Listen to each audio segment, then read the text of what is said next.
Welcome to part 2 of the Balanced Pocket Budget Workbook tutorial.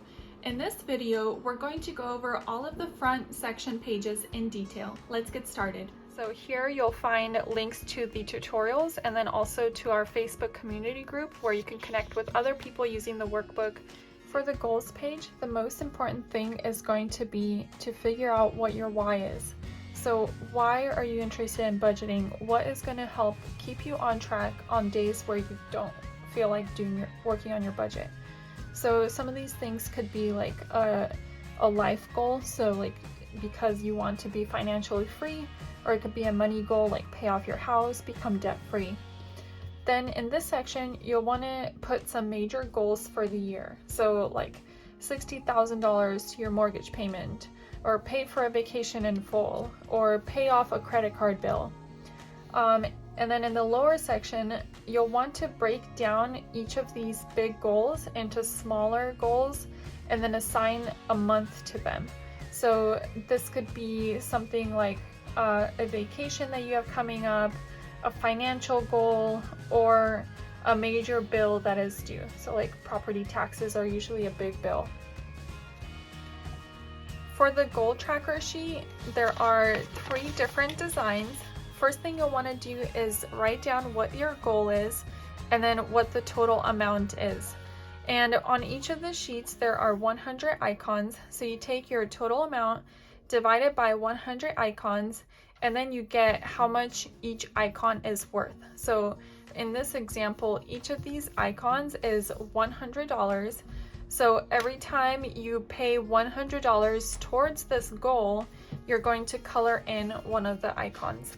The bill overview page, this is going to be where you're going to list all of your major bills, and then also you can list your monthly bills. So for example, if your internet bill is paid on the 1st of every month, so you can put due date, just put the 1st.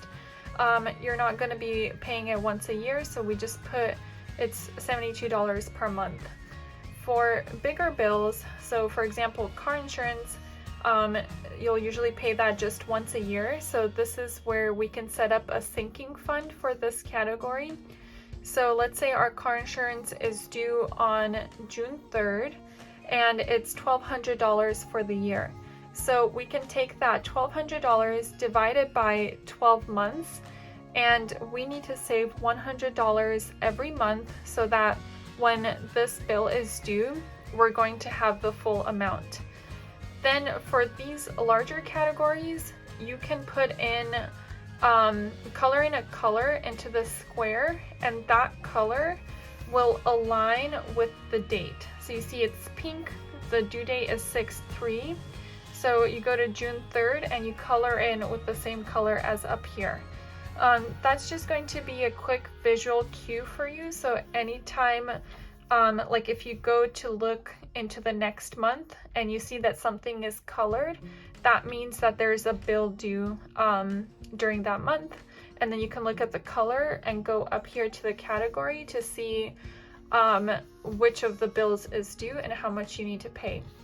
You can also go in and then number these. So like if they're out of order by date, you can just put in, okay, this is going to be due first, this is going to be due second. And then I do provide a second page just like this. So if you start budgeting like in the middle of the year and you want to budget for the full year, you can see which bills are going to be due the following year.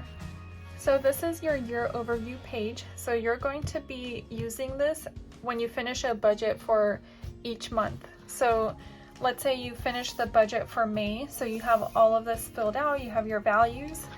Then you can come to this year overview page, and then you'll have all your budget categories, so your income categories and your expense categories listed here, and they're going to be the same as this budget overview worksheet. So when you wrap up a month, let's say you finish the budget for January. So for January, you receive a total of $3,000 from your paycheck and a total of $100 from maybe some returns or something else. That gives you a total income of $3,100. And then you do the same thing for your expense categories, right? So for like food, you spent a total of 400. Gas, you spent a total of 75. So you'll add all of those up. So write in the total down here.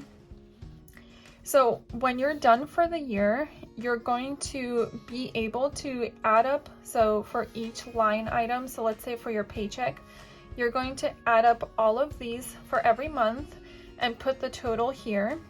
So let's say maybe it's $100,000 that you earned for the year.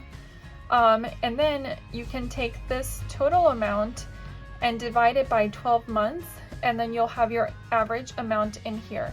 So how much on average did you make each month for this year? And you just go ahead and do that for all of the line items for your income and then for your expenses.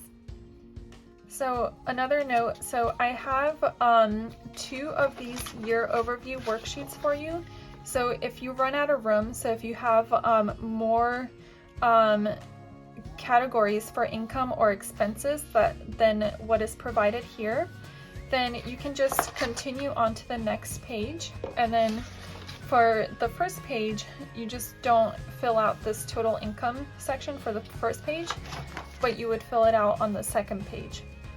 To fill out the net worth worksheet, so I recommend that you check your net worth no more than 4 times per year. So I have 4 columns here, so you can check it 4 times a year.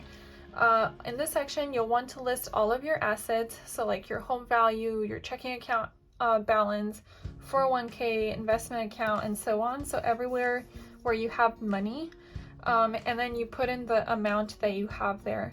So once you have all that filled out, then you'll take all of these balances, add them up, and you have your total assets. Then for your liabilities section, you'll want to put the date too. So usually you'll be checking your assets and liabilities on the same date. You'll list all your liabilities. So anywhere basically that you have debt. So if you have a mortgage balance, if you have a student loan, if you have a credit card debt, so it's basically anytime that you owe somebody money, you're going to list that as a liability.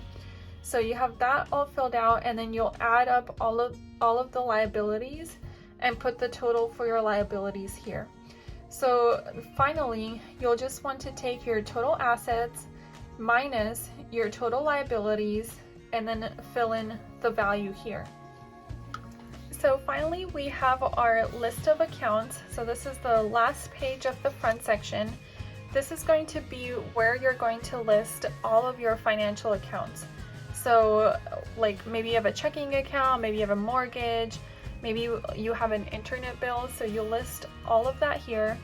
And then what company is that with? So maybe your checking account is with Chase. In this section, you can also write down the website link. So if it's like something more complicated, you can write that down here. So if you ever forget, you'll know where to go. And then put your username for that account.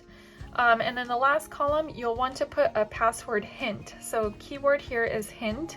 You'll never want to write down what your password actually is, but you can put something to remind yourself of what your password for that account is.